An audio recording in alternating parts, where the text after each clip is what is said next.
Assalamualaikum warahmatullahi wabarakatuh. Bismillahirrahmanirrahim.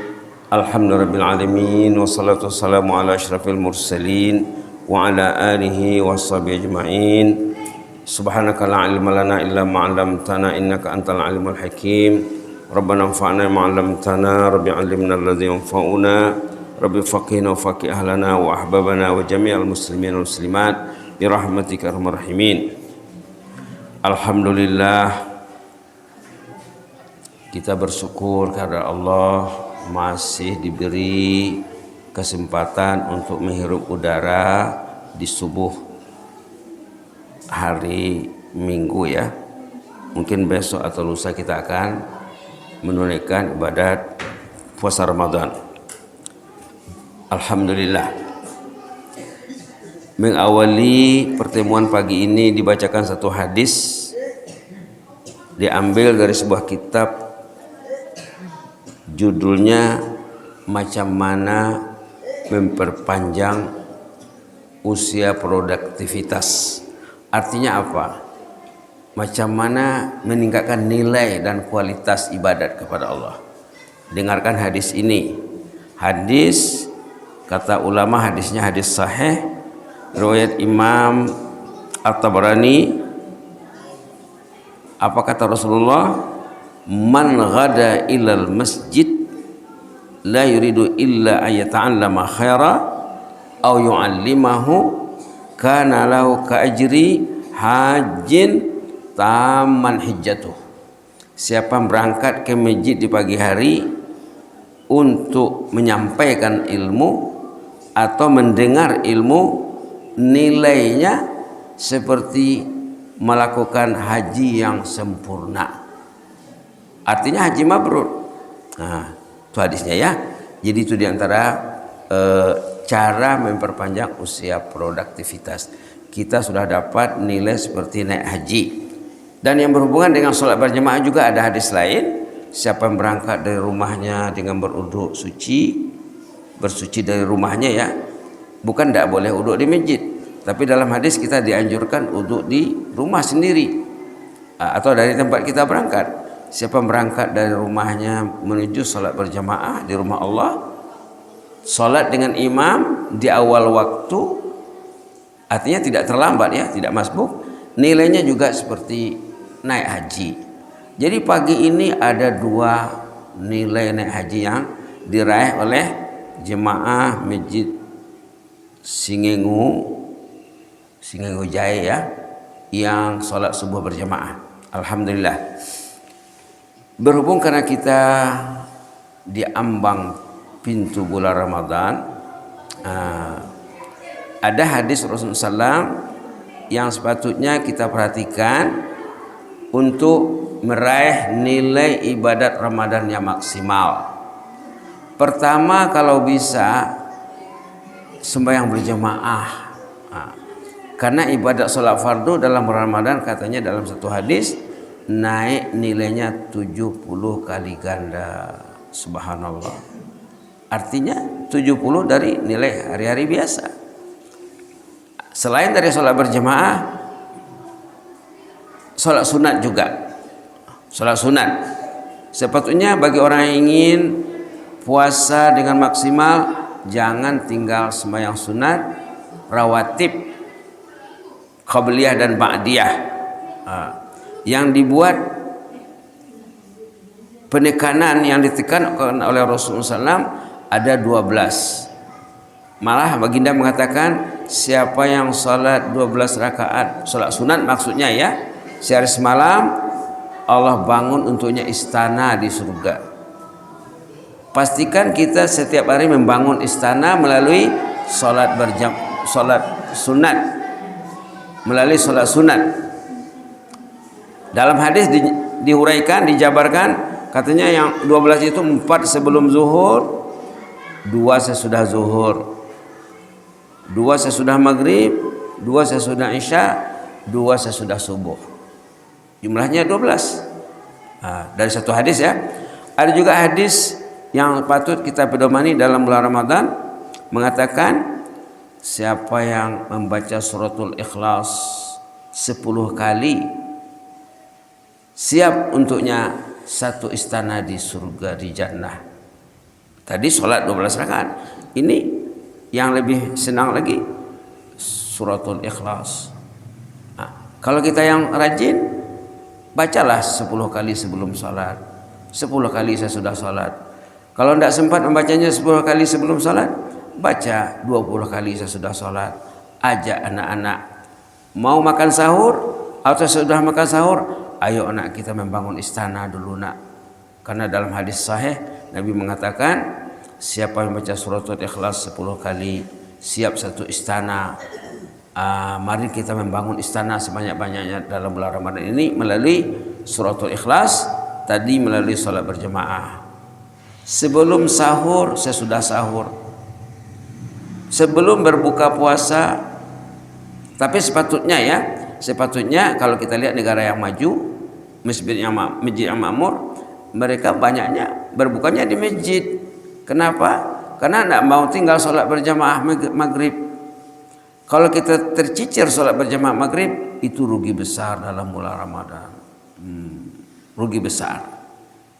Kebiasaan orang kita sudah turun temurun dari datuk neneknya, dari ompong-ompongnya lagi. Indah sholat maghrib berjamaah di masjid bulan Ramadan. Itu ruginya besar sekali. Tekor itu Ramadannya. Mungkin kita bawa sebiji kurma, segelas air, ais aqua, gelas kecil. Nanti kita bukanya di masjid, sudah buka, mau pulang. Datang lagi nanti isyanya ya. Itu satu kebiasaan yang tidak baik dalam masyarakat kita. Tarawih dikejarnya, sholat maghrib berjamaah diabaikan. La ilaha illallah. Itu satu keteledoran, kesilapan yang patutnya dirubah. Jangan lagi kekalkan kebiasaan yang tidak baik itu. Biasakan yang baik. Subhanallah. Jadi rugi ya. Biar kita minum air saja atau bawa makanan yang ringan. Dan kalau azan maghrib itu kasihlah masa 10 menit, 15 menit baru kamat. Kasih kesempatan jemaah yang dekat rumahnya di masjid, yang mau berbuka di rumahnya, mau sholat di masjid, tunggulah beberapa menit, 10 menit bisa, 15 menit bisa. Di Malaysia saya pernah melihat rumah Allah, sana surau ya, musalla, ditulis di sana kamat sesudah azan maghrib 15 menit. Mereka sepakat setuju. Tidak apa kalau tidak sempat berbuka di masjid, berbuka di rumah, tapi jangan tinggal sholat maghribnya. Kalau tinggal sholat maghrib berjamaah, tertipu orang itu. Nah itu kerja. Padahal iblis dibelenggu ya. Padahal ketua-ketua iblis dibelenggu bulan Ramadan. Tapi kenapa tuh orang masih rugi hidupnya? Kenapa? Mungkin karena kurang ilmu, atau terbiasa dengan kebiasaan yang tidak baik. Kebiasaan yang tidak baik apa? Meninggalkan sholat berjamaah. Padahal bulan Ramadan iblis dibelenggu, nafsu kita ditundukkan untuk ibadat. Kalau istilah orang sekarang, nafsunya diformat, dibentuk untuk taat kepada Allah. Tetapi dia tidak taat juga. Berarti nafsunya sudah salah format, nafsunya sudah salah bentuk, nafsunya sudah salah didik. Iman meningkat bulan Ramadan, nafsu ditundukkan untuk beribadat, iblis dibelenggu, tidak juga mau. Berarti hanyutnya sudah jauh, hanyut dalam kehidupan, dalam gelombang kehidupan, hanyutnya sudah jauh. Kata orang Minangkabau, kok hanyut nak dipinteh katanya. Kalau dihanyut, kita mesti jangan biarkan dia hanyut. Subhanallah. Jadi apa tadi? Salat sunat 12 rakaat jangan tertinggal. Suratul Ikhlas. Dalam hadis juga dikatakan kita sangat dianjurkan memperbanyak la ilaha illallah. La ilaha illallah, la ilaha illallah, la ilaha illallah. Kalau kita rajin coba amalkan, kalau kita bisa merebut la ilaha 1000 siang 1000 malam. 1000 itu bagi jemaah yang biasa berzikir la ilaha hanya perlu 15 menit saja. Duduklah 15 menit. Mungkin sebelum berbuka. Setengah jam sebelum berbuka sudah siap hidangannya. Atau duduk di masjid, bawa sebiji kurma, segelas air, atau sebotol air setengah liter. Zikirlah la ilaha illallah. Itu sangat dianjurkan dalam hadis. Kalau dapat 1000 siang, 1000 malam, 2000 satu hari. Kalau puasanya 30 hari, 60.000, nanti berubah hidup tubuh. Berubah itu. Berubah. Pasti berubah. Kalau kita tidak bisa baca Quran lah ya. Tapi kalau ibu-ibu yang mau baca Quran, ini pilihan terbaik. Tapi kan kadang bulan Ramadan juga nggak dibaca Quran di rumahnya. Kalau dibaca Quran dengan istri, dengan anak, itu pilihan yang terbaik. Kalau di rumahnya ada contohnya 10 orang, ayahnya, ibunya, anaknya. Kalau ada menantu, ada babere, ada parumain, ada cucu. Berapa jumlahnya? 20 orang contohnya. Subhanallah. Bagilah ya. Kalau kita mau sejuz sehari, kalau 20 orang, hanya satu helai. 2 halaman. 2 halaman, 1 orang. Anggota keluarganya 20, dah dapat 1 juz. Subhanallah. Kalau mau 1 juz, ayahnya, ibunya, ahli keluarga, kalau ada 20 orang, 1 lembar 2 halaman 1 hari. Tapi mushaf yang ini ya, mushaf yang cetakan Madinah, ada Quran tuh yang tidak sampai segitu halamannya. Tapi standar internasional Quran yang mushaf Madinah 1 juz itu 20 halaman, 10 lembar. 10 lembar. Tidak mungkin tidak bisa 1 lembar 1 orang. Subhanallah. Tidak mungkin tidak bisa. Tidak mungkin tidak bisa. Jadi kalaulah hanya 1 lembar 1 hari, 2 halaman, 30 hari khatam Quran nanti. 30 juz kan? 1 juz 1 hari. Kalau mau 2 khatam sebulan, ya tambahkanlah. Tambahkan. Dulu pernah bersama almarhum Syekh Ali Jabir mengatakan, kalau bapak-bapak dan ibu-ibu mau khatam Quran sepanjang Ramadan atau di luar Ramadan juga katanya, kita hanya perlu membaca, dia bilang apa? 4 halaman, 2 halaman. 2 halaman sebelum sholat. 2 halaman saya sudah sholat. Sudah 4 halaman. 4 kali 5 sudah 20. Bisa Bapak khatam Quran bulan Ramadan dengan kaidah yang disampaikan oleh almarhum Syekh Ali Jabir rahimahullah. Macam mana? 2 halaman sebelum sholat, 2 halaman saya sudah sholat. 4 kali sholat, 5 kali sholat, 5 kali 4 sudah 20. Subhanallah. Itu terserah ya. Terserah. Dulu pernah ketemu jemaah di Malaysia, dia sepanjang Ramadan ada yang khatamnya 10 kali khatam. Artinya 1 hari itu 3 hari 30 juz, artinya 10 juz hari. Itu hebat tuh ya, jumpa jemaah di Malaysia. Subhanallah. Subhanallah. Jadi terserah sama kita.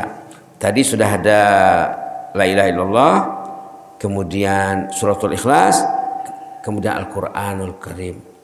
Kalau Bapak minatnya Yasin saja, tidak apa, baca Yasin. Banyakkan baca Yasin. Kalau tidak mampu baca yang lain ya. Tapi seharusnya mampu. Kalau bulan Ramadan tidak mau juga baca Quran, dari satu sisi ulama mengatakan bulan Ramadan ini macam musim bunga katanya. di negara yang bermusim. Kalau kita sepanjang tahun musim bunga ya. Kalau di negara yang bermusim macam di Mesir, di Mekah, di Madinah, di Baghdad, di Kairo, di mana tuh? Di Libya, di Tunisia, di Aljazair, di Maroko sana, mereka ada musim. Musim bunga itu musim semua bunga kembang mekar, senyum. Artinya hidup, suasana itu hidup. Kalau musim bunga dia belum mau baca Quran, dia masih layu, belum berkembang, berarti silap dia. Nah, bunga yang belum mekar di musim bunga katanya itu silap dia, itu jauh kesilapannya, hanyutnya sangat jauh. Ke masjid tidak mau, sholat tidak mau, serban tidak mau, itu hanyutnya sudah jauh. Kita istighfarkan saja mereka. Bulan Ramadan sepatutnya bulan berbaik-baik dengan Allah.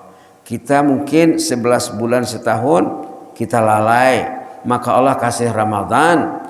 Siapa yang berpuasa bulan Ramadan dan berqiyam pada bulan Ramadan dengan baik, man shama ramadhana imanan wa ihtisaba ghufira lahu ma taqaddama min dzambi. Siapa yang bersiam Ramadan, berqiyam Ramadan dengan keyakinan dan dengan ingin meraih nilai yang maksimal, hapus dosanya sejak dia dewasa.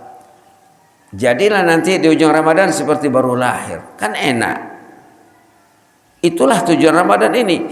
Man shama ramadhana imana wa ihtisaba ghufira lahu ma taqaddama min dzambih. Siapa yang berpuasa Ramadan dengan yakin dia keuntungan Ramadan ini, yakin dia tentang kefarduan Ramadan ini, kemudian dia atur agendanya, ke sawah juga, sambil pergi ke sawah baca sepanjang jalan suratul Ikhlas, pulang dari sawah baca suratul Ikhlas, baca la ilaha illallah. Bagi yang contohnya hendak sholat dia ya, ibu-ibu yang uzur, baca la ilaha illallah, baca la ilaha illallah, baca la ilaha illallah. Yang penting isilah hari-hari Ramadan dengan yang dibilang tadi, dengan zikir lain juga bagus, selawat juga bagus, semuanya bagus ya. Kita bisa menyusun agenda kita. Mau selawat berapa satu hari, 100 satu hari, tulis. Kalau sudah dapat dikasih tanda. Anak-anak juga begitu. Mau istighfar juga bagus. Di antara amalan yang ditekankan oleh Rasulullah selain dari la ilaha illallah tadi, istighfar. Pernah sahabat menanya Nabi Muhammad, macam mana baiknya beristighfar? Kaifa nastaghfiru ya Rasulullah? Kata sahabat, macam mana baiknya? Sundia napadina namar istighfar kon ning sahabat Nabi tamar sapa tu Nabi ta. Sundia na tamana napadina namantapna namar istighfar. Kata Rasulullah, bacalah istighfar yang terbaik. Kata Rasulullah, bacalah Allahumma ighfir lana warhamna wa tub alaina innaka antat tawwabur rahim. Allahumma ighfir lana warhamna wa tub alaina innaka antat tawwabur rahim. Ini banyak diuraikan ya, banyak diuraikan oleh ulama. Beda kalau kita beristighfar astaghfirullahaladzim, jauh bedanya macam siang dengan malam. Kalau kita beristighfar astaghfirullahaladzim itu untuk diri saja. Kalau suaminya beristighfar, istrinya tidak termasuk di dalam. Kalau istri yang beristighfar, suaminya tidak termasuk. Tapi kalau kita membaca Allahumma ighfir lana warhamna wa tub alaina innaka antat tawwabur rahim, diniatkan istri untuk suaminya, suami meniatkan untuk istrinya, ayah ibu meniatkan untuk anaknya, untuk keluarganya, ahli keluarga untuk meniatkan untuk rumpun keluarganya, jemaah meniatkan untuk masyarakat Singenggu Jaya, Singenggu Julu, masyarakat Madinah, rakyat Indonesia, semua umat Islam yang masih hidup yang sudah meninggal masuk di dalam buku. Kan untung anak dalam buku ini ada. Macam mana Anda memperpanjang nilai kehidupan Anda, usia produktivitas Anda. Allahumma ighfir lana, ayo kita baca Bu ya. Allahumma ighfir lana warhamna wa tub alaina innaka antat tawwabur rahim. Allahumma ighfir lana warhamna wa tub alaina innaka antat tawwabur rahim. Allahumma ighfir lana warhamna wa tub alaina innaka antat tawwabur rahim. Setiap kali kita beristighfar, kita niatkan seperti yang dikatakan tadi, untuk ahli keluarga, untuk masyarakat kampung, untuk penduduk, untuk umat semuanya, sampai kepada Rasulullah sallallahu alaihi wasallam. Itulah di antara amalan yang dianjurkan, memperbanyak istighfar. Wastaghfiruna rabbakum, katanya, beristighfarlah kepada Allah. Kemudian dalam pada itu kita juga disuruh meminta surganya Allah, al-jannah. Mintalah jannah, katanya, karena pintu jannah terbuka dalam bulan Ramadan. Jangan ditutup, jangan ditutup. Pintu neraka tertutup, jangan dibuka. Pintu neraka tertutup, jangan dibuka. Jangan diundang lagi musuh Allah ke rumah melalui ujung jari, melalui medsos. Rusak puasanya nanti. Kita mesti mengkontrol ahli keluarga. Kalau ibunya bersolat, bapaknya bersolat, berdoa, tapi anaknya mengundang kemurkaan Allah ke rumahnya, itu main-main namanya. Itu ibadat main-main namanya, tidak serius, tidak istiqamah namanya. Subhanallah, tidak istiqamah. Jangan-jangan nanti puasa bapak dan ibunya tidak diterima karena tidak membimbing anaknya, anaknya dibiarkan. Maka bulan Ramadan ini kesempatan baik untuk kita mendidik diri, mendidik ahli keluarga. Kalau ahli keluarga sudah dididik dengan baik untuk mencintai Allah, mencintai zikir, mencintai ilmu, mencintai Islam, mencintai masyarakat, mencintai umat. Kalau kita mendidik anaknya untuk cinta Islam, nanti kalau ibunya meninggal, bapaknya meninggal, ibadatnya hidup terus. Orangnya sudah mati, ibadahnya mengalir tak berhenti. Ibu dan ayah, ayah dan ibu yang berhasil mendidik anaknya, membentuk anaknya, terutama pada bulan Ramadan. Manalah tahu Ramadan akan datang, kita tidak sempat lagi bersama, kita sudah di alam barzah. Tapi kalau kita sudah meninggalkan ahli keluarga yang betul-betul menjadikan bulan Ramadan ini bulan perubahan, bulan reformasi, bulan revolusi, bulan Ramadan bulan berubah, patutnya berubah. Berhasil kita menjadikan anak-anak yang cinta agama, cinta ibadat, cinta masjid. Kalau ayah meninggal, ibu meninggal, meninggalkan anak yang saleh salehah, ahli taqwa al-muttaqin. Ibu sudah meninggal, pahalanya tetap mengalir. Kalau anak tidak dididik, anak dibiarkan, anak tidak dibentuk, subhanallah, sangat dikhawatiri, kekhawatirannya sangat tinggi, orangnya meninggal, dosanya tak berhenti. Na'udzubillah. Itu kebanyakan manusia, Ibu. Kebanyakan manusia tidak pandai mengelola, mengatur keluarganya, mengatur macam mana mendirikan rumah tangga, rumah tangganya tidak teratur. Patutnya diatur, ya, diatur dengan baik. Itu gunanya kita diberi Allah Islam. Pernah seorang jemaah ketemu dengan ulama zaman dulu. Seorang jemaah membawa anak kecilnya. Anak kecil ini di pangkunya, digendongnya, diciumnya. Yang mencium ini ayah, ya, yang dicium itu anak kecilnya. Lalu ditanya oleh ulama, atuhibbuhu, katanya, Pak, bapak senang sama anak ini? Ulung ruah munanga di danakon. Bapak suka sama anak ini? Iya dong, katanya, ini anak kandung saya. Ini buah hati belahan jiwa saya, ini darah daging saya, tentulah saya mencintainya. Kata si ayah. Apa kata ulama tadi? Macam mana, katanya? Allah itu khalik, pencipta. Bapak baru walid, seorang ayah.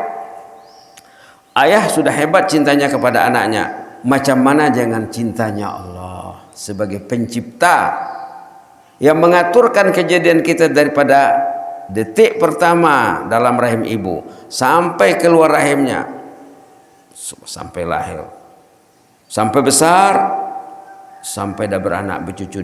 Allah mengurus kita. Itu kasih sayang Allah sebenarnya. Allah mengasihi Ramadan ini kasih sayang Allah sebenarnya. Karena pada manusia itu ada nafsu. Nafsu itu perlu. Nafsu itu power kata orang. Kekuatan. Kalau tidak ada nafsu, mana mau duduk di masjid nih? Mungkin dia tidur. Nafsunya nafsu tidur. Kalau nafsunya nafsu masjid, nafsunya nafsu sholat berjamaah, itu nafsunya baik. Nafsu tadi perlu dibentuk dengan Ramadan setahun sekali. Kalau kita tidak sempat memperbanyak puasa 11 bulan setahun, Allah kasih Ramadan wajib berpuasa. Tapi puasa dalam Islam tidak sama dengan puasa masyarakat kita. Puasa masyarakat kita, subhanallah, anggaran belanjanya meningkat. Seharusnya tidak. Seharusnya tidak. Seharusnya anggaran belanjanya turun sekian persen, katalah 30%. Maka saya pernah mendengar ulama mengatakan sebelum Ramadan katanya timbanglah berat badan dulu katanya. Nanti sudah Ramadan macam mana? Turun tidak timbangannya? Ali Jabir rahimahullah pernah bilang dalam satu tausiahnya di Malaysia, saya kalau Ramadan berat badan saya susut 7 kilogram katanya. Tapi kalau ibu-ibu yang ke sawah, ke ladang, kemana, pandai-pandai lah ya. Tapi tidak akan susah itu Bu. Kalau kita berniat, ya Allah saya ingin melaksanakan ibadat Ramadan yang betul-betul. Jadi ibadat Ramadan yang betul, kadar makanan di malam hari waktu berbuka atau waktu sahur itu dikurangi daripada hari biasa. Tapi kecuali kalau kerja keras ya. Kerja keras itu jihad juga. Mencari nafkah itu fardu. Memperjuangkan keluarga itu fardu. Pandai-pandailah. Tapi kalau bisa mengurangi nilai kadar yang dimakan sepanjang Ramadan, itulah antara lain tujuan Ramadan. Tujuan Ramadan ya, membentuk nafsu. Karena nafsu yang mau makan tuh susah untuk mengawalnya. Tapi kalau kita berusaha, insya Allah Allah Ta'ala akan bantu. Jadi ingin meraih ibadah yang maksimal, mungkin kita bisa mengurangkan aktivitas. Nanti sesudah Ramadan kita kejar lagi apa yang kita kurangi sepanjang bulan Ramadan. Jadi itu saja barangkali Bu ya. Perlu apa tadi, membaca suratul Ikhlas. Balik ke awal lagi, kalau bisa sholat berjamaahnya 5 waktu, kalau tidak bisa 5 waktu, 3 waktu, 4 waktu, kalau tidak bisa 4 waktu, 5 waktu. Yang penting subuh jangan ketinggalan, maghrib isya jangan tercicir. Kalau zuhur dengan asar, kalau kita tidak sesuai kondisinya, sedang bekerja di ladang, di mana, di kantor, kita bisalah ya, ada alasan kita. Tapi insya Allah kalau kita betul-betul, Allah akan bantu kita. Kalau di kantor, di sawah, bisa sholat berjamaah di sawah. Apa salahnya sembahyang dengan keluarga di sana ya, di tepi air, di mana-mana, di ladang, di mana-mana. Jadi tadi sholat sunat jangan tinggal, sholat berjamaah ditingkatkan, kemudian baca suratul Ikhlas, membaca la ilaha illallah, la ilallah, membaca istighfar, dan minta jannah, minta surganya Allah, minta dilindungi dari azab neraka. Ada doa yang selalu kita dengar dibaca oleh guru-guru kita dari dulu lagi ya, Allahumma inna nas'aluka ridhaka wal jannah wa na'udzubika min sakhatika wan nar. Itu banyak dibaca dalam bulan Ramadan. Tambah lagi Allahumma innaka afuwun tuhibbul afwa fa'fu anna, ataupun Allahumma innaka afuwun karimun tuhibbul afwa fa'fu anna. Jadi kuantitas dan kualitas zikir-zikir ini kalau bisa ditingkatkan. Macam dikatakan tadi khusus tentang la ilaha illallah, kalau bisa 1000 pagi, 1000 siang, 1000 malam, dengan niat mendekatkan diri kita kepada Allah, dengan niat mengisi ibadah bulan Ramadan dengan ibadah yang maksimal. Kalau kita masih susah memegang Al-Quran, banyak yang lain. Kata Rasulullah dalam satu hadis, kullu ummati yadkhulunal jannah illa man aba, katanya. Semua umatku ini layak masuk jannah, masuk surga, kata Rasulullah, kecuali yang tidak mau, kata Nabi. Sahabat kaget, loh, ya Rasulullah, man ya'ba, wahai Rasulullah, siapa sih yang tidak mau itu? Kata Rasulullah apa? Man ata'ani dakhalal jannah. Siapa yang taat, akur, patuh, pasti dapat jannah, kata Nabi. Wa man asani faqad aba. Siapa yang tidak patuh berarti tidak mau jannah lah. Jadi kita patuhilah Allah, kita taatilah Rasul, taatilah Allah dan Rasul sepanjang Ramadan mengikut kadar yang kita mampu. Mampu zikir la ilaha illallah, fokus la ilaha, tidak apa-apa. Itu jalan ke jannah juga. Fokus istighfar, bagus. Fokus suratul ikhlas, bagus. Ada sahabat Nabi dulu di zaman Nabi Muhammad, asal duduk baca suratul ikhlas, kata Rasulullah, wajabat, pasti dapat bapak ini. Sahabat tidak paham, dapat apa? Dapat surga. Jangan pikir masuk surga itu susah, Bu. Kalau ibu pikir masuk surga itu susah, dah salah cara berpikirnya. Seorang sahabat rajin baca suratul ikhlas, bergerak bibirnya, qul huwallahu ahad Allahus samad lam yalid walam yulad walam yakul lahu kufuwan ahad. Qul huwallahu ahad Allahus samad lam yalid walam yulad walam yakul lahu kufuwan ahad. Sanafas minyak, senafas saja. Itu diulang-ulangnya. Kata Rasulullah, wajabat, pasti dapat bapak ini. Sahabat tidak paham, dapat apa? Jannah. Jannah. Kita banyakkan, Bu, ya. Kita banyakkan. Jadi sebelum mengakhiri, kita baca dulu 10 kali suratul ikhlas dengan niat membangun istana. Banyakkan istana kita. Sebelum itu saya teringat satu kisah seorang ibu salehah. Ibu salehah ini setiap hari dia dengan anak-anaknya, anaknya banyak, 5-6 orang. Setiap hari dia membangun istana dengan anak-anaknya. Setiap pagi ditetapkannya jamnya, tempatnya. Ayo nak, bangun istana nak. Tiap hari, sebulan, 2 bulan, setahun, 2 tahun. Satu hari itu ada tamu datang ke rumah. Ibu ini kedatangan tamu, jadi terlambat membaca suratul ikhlas. Anak-anaknya mengarstak, nogorarna. Ma, katanya, istana ma. Tamu tadi tidak paham. Anaknya bahasa Minang merengek-rengek, merungut-rungut, ma, istana ma.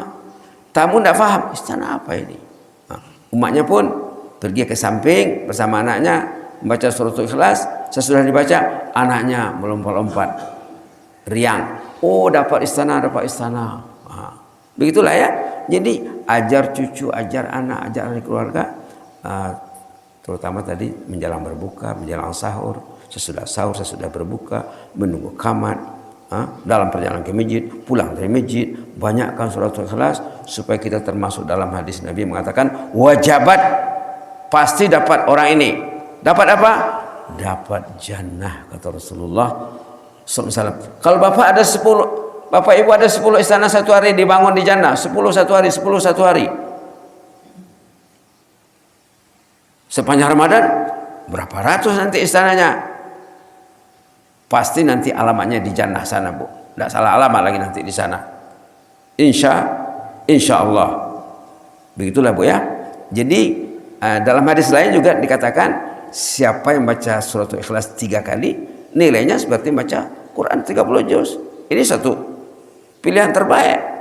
Kalau kita baca 30 kali suratul ikhlas, berarti 3 istana dan 10 khatam Quran. Subhanallah. Kemudian Quran ini juga dikira nilainya ikut huruf. Satu suratul ikhlas berapa huruf? 10 kali berapa huruf? 100 kali berapa huruf? Itu semuanya dinilai, Bu. Semuanya dinilai. Ayo kita baca 10 kali suratul ikhlas. Kita niatkan untuk diri kita, untuk ahli keluarga, yang sudah mendahului kita, untuk guru-guru kita, imam-imam masjid, ketua-ketua kampung, pengurus masyarakat, singing ujai, singing julu yang sudah mendahului kita. Saya tadi waktu sholat tadi ingat dulu yang bertugas di singing ujai, singing julu, siapa dulu ketua kampung, siapa imamnya, siapa bilalnya. Saya terbayang tadi sebelum sholat tadi, teringat mereka semuanya. Jadi kita hadiahkan untuk mereka ya 10 surat Ikhlas. A'udzubillahi minasyaitonirrajim. Bismillahirrahmanirrahim. Qul huwallahu ahad, Allahus samad, lam yalid wa lam yulad wa lam yakul lahu kufuwan ahad. Bismillahirrahmanirrahim. Qul huwallahu ahadun, Allahus samad, lam yalid wa lam yulad wa lam yakul lahu kufuwan ahad. Bismillahirrahmanirrahim. Qul huwallahu ahadun, Allahus samad, lam yalid wa lam yulad wa lam yakul lahu kufuwan ahad. Bismillahirrahmanirrahim. Qul huwallahu ahadun, Allahus samad, lam yalid wa lam yulad wa lam yakul lahu kufuwan ahad. Bismillahirrahmanirrahim. Qul huwallahu ahadun, Allahus samad, lam yalid wa lam yulad wa lam yakul lahu kufuwan ahad. Bismillahirrahmanirrahim. Qul huwallahu ahadun, Allahus samad, lam yalid wa lam yulad wa lam yakul lahu kufuwan ahad. Bismillahirrahmanirrahim. Qul huwallahu ahadun, Allahus samad, lam yalid wa lam yulad wa lam yakul lahu kufuwan ahad. Bismillahirrahmanirrahim. Qul huwallahu ahadun, Allahus samad, lam yalid wa lam yulad wa lam yakul lahu kufuwan ahad.